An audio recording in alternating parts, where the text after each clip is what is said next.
Good morning, everybody, and thank you to the organizers of this workshop and the National Academies for the ability to come and speak with you today. I'm going to continue some of the themes that Joyce began with. Let's see here if I can figure this out. Okay. In my presentation today, I'm going to actually, even though we all know this, I'm going to remind us again, because I think we need to talk about it at every opportunity, that we have a skewed evidence base in human genomics research, and this matters. This matters for clinical genetic test performance. It matters for direct-to-consumer genetic test performance.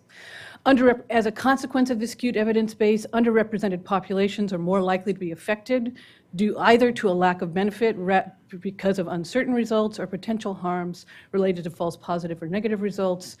And I will argue, notwithstanding all of the tremendous efforts that are going on, both in the research community as well as in the direct-to-consumer community, we cannot wait for the evidence base to catch up to solve this problem. So we know that there are differences in awareness of direct-to-consumer genetic testing. It varies in the US context, both by geographic location, as shown in this article here, in terms of urban versus rural location, as well as with respect to racial and ethnic identity.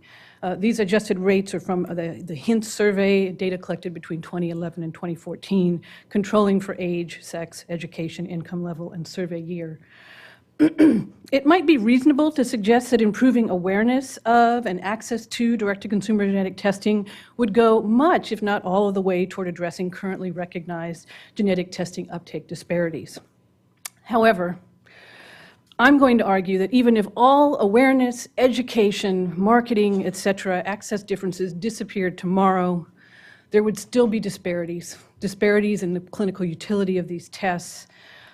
Why do I feel I can confidently make this claim? Because of this that we all know very well about, but I'm going to remind us again. While publicly available data, we heard some from Joyce just now with regard to the representativeness of direct-to-consumer genetic testing reference databases are scarce.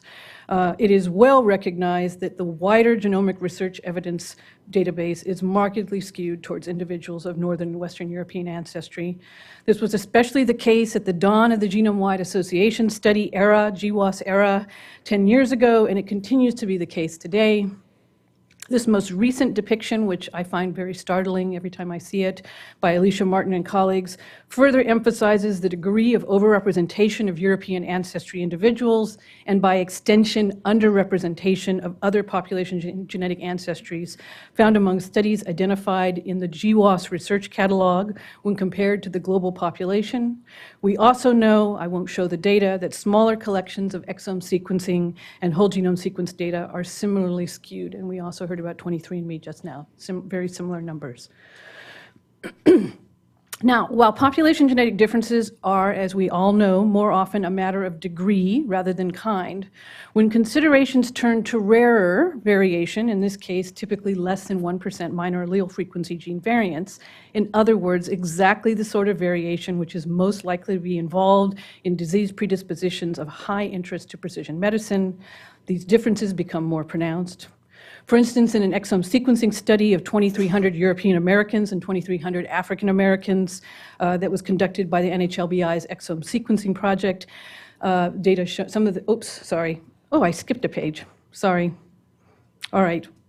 Excuse me, that African Americans have on average a greater number of coding region variants than European Americans, and a larger proportion of rarer variants were observed were exclusive to African Americans compared to European Americans. Such differences suggest that when white and non-white individuals participate in direct-to-consumer genetic testing, particularly when testing focuses on the health impacts of rare genetic variation, such as was investigated in this study, that test results can vary in their quality and accuracy even when the exact same test is in play.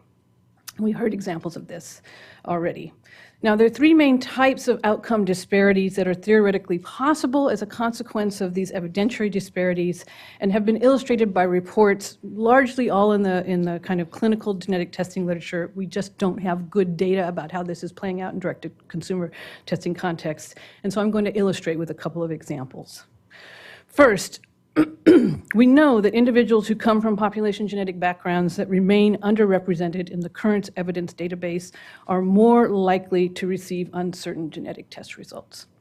This is because sequence-based tests can detect variants which have been previously unobserved and whose exact clinical significance is undetermined, so-called variants of uncertain significance, or VUS.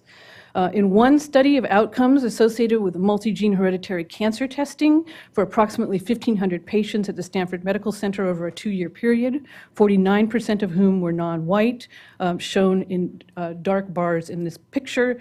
VUS rates, shown here, were higher for non-whites than whites across the board, 36% versus 27%, and the probability of receiving a VUS result increased with increasing numbers of genes sequenced.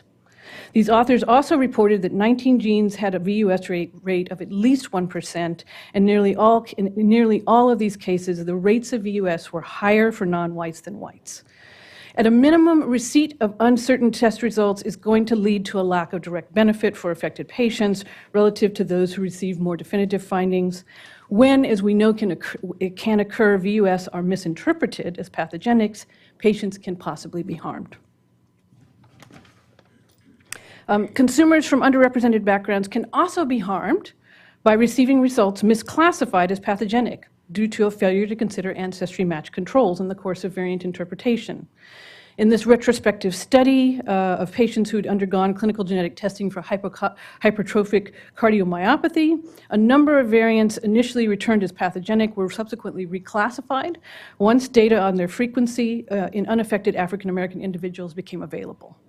Variant misclassification in such cases can lead to unindicated screening, unnecessary lifestyle modification, and psychosocial or economic burden subsequent to an incorrect diagnosis.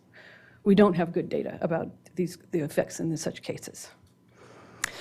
While there are fewer direct comparisons to draw on with regard to potential false negative findings, recent work focused on the generalizability of polygenic risk scores. For example, predictions of disease risk based on aggregate simultaneous consideration of many, usually more common genetic variants. Joyce talked about some of these, has suggested that PRS validated in European ancestry populations may only poorly predict risk in individuals from other ancestral genetic backgrounds. The figure here, taken from Martin and colleagues, illustrates the decay in risk prediction for 17 anthropomorphic blood panel traits in the UK Biobank when European-derived summary statistics were used to predict risk in individuals drawn from other population backgrounds. The potential in these cases to miss or significantly underestimate a disease predisposition in non-whites is both a missed opportunity from a preventative health standpoint and could also lead to harms associated with misplaced reassurance and a failure to pursue appropriate follow-up testing or other prophylaxis. Now, from the consumer standpoint, there is no obvious near-term remedy for these potential test outcome disparities. The ability to obtain one complete raw genotype data file as a direct download may, in theory, which is possible from many direct-to-consumer genetic testing companies, may in theory provide an opportunity to take personal data to a third-party interpretation service in an effort to identify additional information that's not available in the initial direct-to-consumer genetic testing encounter. There are currently no good public estimates of how many direct-to-consumer genetic testing customers, however, have downloaded their data in this way and taken it to services for additional corroboration or interpretation. One recent opportunistic survey that I was involved with of over 1,100 self-identified direct-to-consumer genetic testing customers that was conducted in the fall of 2017 suggested that a large proportion, over 800 or 72% of those we surveyed, had downloaded their raw data file and taken it to a wide variety of third-party interpretation tools designed to provide information both about health-related risks as well as ancestry and/or genealogy.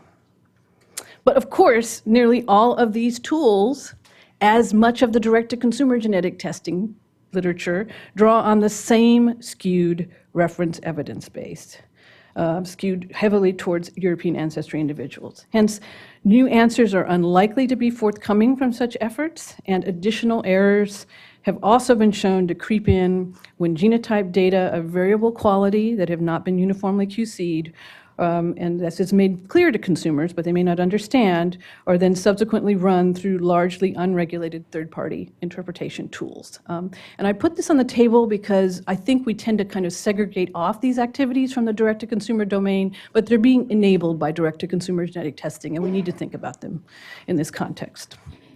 Okay, so direct-to-consumer genetic testing services might be the easiest way. I think we all believe it could be the best way in the near term, especially for traditionally underrepresented populations, including those with uneven healthcare access or health insurance coverage, to benefit from the fruits of medical genetics and precision medicine.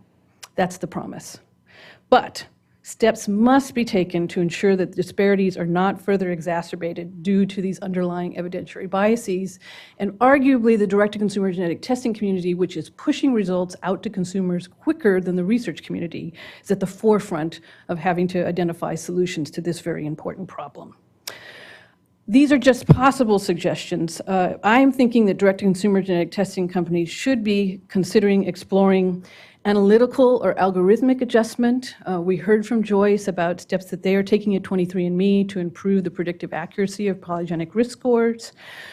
We, I think, need to be thinking seriously in a way that we have not yet done in the genetics community about minimum evidence standards for the inclusion of genes on multi-gene panels, so that we do not include genes that are going to throw up a huge number of these variants of uncertain significance for the majority of participants. And I think we need to be thinking seriously, even while we are doing better and better jobs marketing these tests to consumers, of adopting greater transparency with regard to test limitations, especially for underrepresented groups who are going to be affected disproportionately by the kinds of problems that I've identified in my presentation here today. So that's what I came here to say. Hopefully there wasn't too much overlap with some of the points that Joyce made. Just in summary, I would contend that skewed evidence undercuts the value of all genetic testing, including direct-to-consumer genetic testing. Even with attention to access, education, all the other wonderful things that are going on currently, underrepresented minority populations are going to less often benefit and more often be harmed as a consequence of these evidentiary biases. And we need to be adopting analytical approaches. We need to be looking into the adoption of analytical approaches that can be implemented even while we rectify the underlying data biases. These corrections are urgently needed and cannot wait until the evidence base becomes more diversified. So just to acknowledge these, all the opinions are my own, but my thinking in this area has been significantly informed by my involvement in several large-scale genomics research consortium, as well as the Center for Genomics and Healthcare Equality. Thank you so much for your attention.